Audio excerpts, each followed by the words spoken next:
Hello, ladies and gentlemen, boys and girls, misery bots of all ages, back again with another video. This time, I'm talking about the best fighting game of 2025. Yes, we're talking about the Game Awards, the Jeff Keighley's Game Awards, what games was nominated, what game won, and just my thoughts on the whole thing. Now, based off the nominees, I would say that this year was actually relatively weak. I think this was a relatively weak year for fighting games. You know what I mean?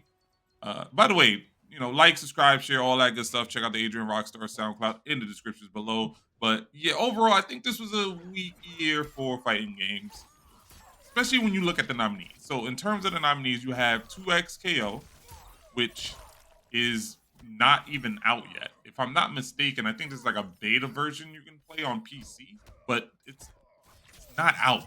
Like, a beta of a game that's not out is nominated for best fighting game of the year.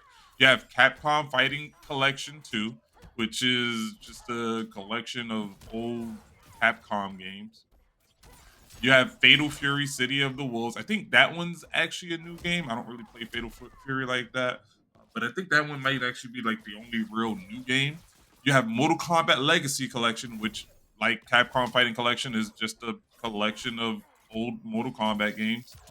And then you have Virtual Fighter 5, which is a like remake slash remaster kind of situation of a game that came out, what, 15 years ago now, 14 years ago. Like, Virtual Fighter 5 came out a long time ago. Like, that company, I forget which company that is, they have been milking the shit out of Virtual Fighter 5. Granted, it's a good game. It's a good game. Don't get it twisted, but they have been milking, dude. I think they've re-released this game like 3 times already, dude. Like, they are milking Virtual Fighter 5 so hard. Um, and it would be a different story. Virtual Fighter would be a different story if they were just supporting it every year. You know what I mean? Like, if they were just dropping new content, new DLC, and stuff like that every year, kind of operating it like a games as a service situation. But they're not really doing that for the most part. Like, they'll just re-release the game, make the graphics look a little bit better, and just basically that's it for the most part. They might add a little bit more content and stuff like that, but they just made people rebuy the same game like 2, 3 times. But yeah, just going off that lineup, I mean, you only got one new game, which is Fatal Fury City of the Wolves. I gotta double check that, but I'm pretty sure that's a new game. And then the only other competition is one, a game that's in beta, in 2XKO, the game that's not even out yet. 2XKO probably would have been better as next year's nominee for best fighting game of the year, but next year's gonna be definitely stronger competition. It's definitely gonna be stronger competition. It's gonna be a better game for fighting games next year. Capcom Collection, Mortal Kombat Collection shouldn't really have been in it. You know what I mean? They really shouldn't have been in it, and Virtual Fighter 5 probably shouldn't have really been in it because, again, that was a game that came out 14, 15 years ago. So, like, a lot of these are old games. Like, the Capcom Fighting Collection is old games. Those are games that came out 30 years ago, like 25 years ago. Same thing with the Mortal Kombat Collection. These are 25, 30-year-old games, man. And then Virtual Fighter is a 15-year-old game. Like, the only new games here is Fatal Fury and 2XKO, but 2XKO shouldn't really count because it's not even really out yet. Like, in fact, in the Game Awards, they announced that 2XKO is coming out to consoles in January, I believe. January or early February, something like that. And in terms of PC, it's not out on PC. I think there's a beta on PC, but it's not like a game you can just play like the full version of on PC. No, it's a beta version of PC. It's wild to me, but that's because they didn't have a fifth. They didn't have a fifth to add. It was like, sometimes what they'll do is if like a fighting game got like a updated version. So, like, if Street Fighter came out with like Super Street Fighter 6 edition or something like that, that probably would have made it. But it was just a weak year. And Fatal Fury City of the Wolves won. I agree with that. Like, I didn't play Fatal Fury, but it's the only actual game that probably deserves it. You know what I mean? It's the only actual game that I think actually deserves it because it's a new fighting game. It's actually a new fighting game. Whereas all the other ones are just either older games or games that's not out yet. So Fatal Fury was a game I really feel like it deserved it going up against that competition. But at the same time, it makes me think like any other body, if NetherRealm had dropped like Injustice this year, because if you really think about it, Injustice would have dropped this year if Mortal Kombat stood with their 2-year cycle. We would have gotten an Injustice game. We would have gotten an Injustice game because MK11 or MK1, sorry, came out in 2023. Usually it was like every 2 years they dropped a new game. And if they had dropped a new game, especially if it was a new Injustice, that would have definitely won Game of the Year, hands down, easy. You know what I mean, easy. But yeah, it's just like I'm looking at this and it is just crazy. City of the Wolves. Like, I haven't even played. Should I play that? Like, let me know. Let me know in the comments below. Should I be playing Fatal Fury, City of the Wolves? Mortal Kombat Collection.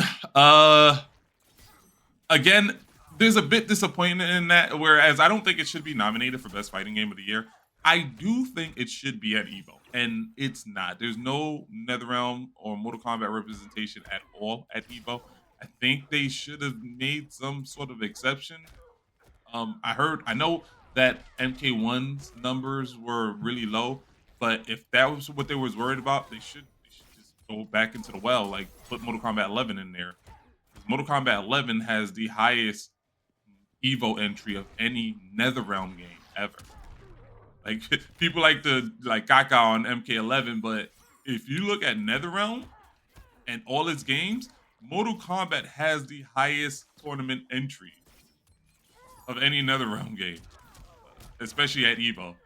So I mean, I feel like they should do it, and I think there will be some really hype matches because there's people who have been playing Mortal Kombat 11 for 6 years straight. There's going to be some surprise goats in MK11, but at the very least, let's say they wanted to add like a new game. They were like, nah, MK11, they don't want to do it. They should have put Mortal Kombat Collection in there. Like, and granted, you can't put the whole collection in there. It's ridiculous to have people practicing every Mortal Kombat Collection game. But focus on something like the bigger ones. Like UMK3 is a pretty big tournament game, or relatively big tournament game. Or maybe a little bit of both. Have like the Mortal Kombat Deadly Alliance, or what is it? Mortal Kombat 4? Yeah, Mortal Kombat 4 is in there.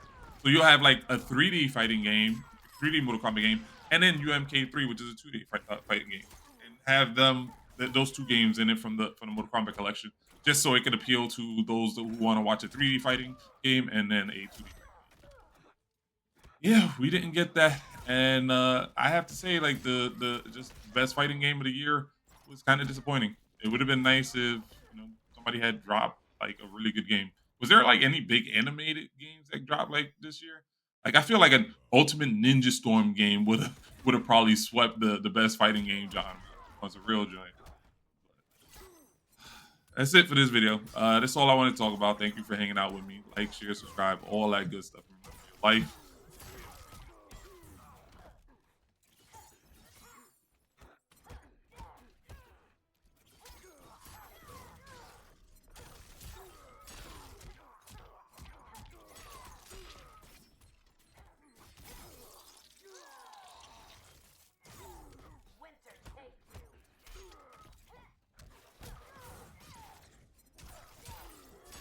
Young boys in the hood with big dreams of being superstars.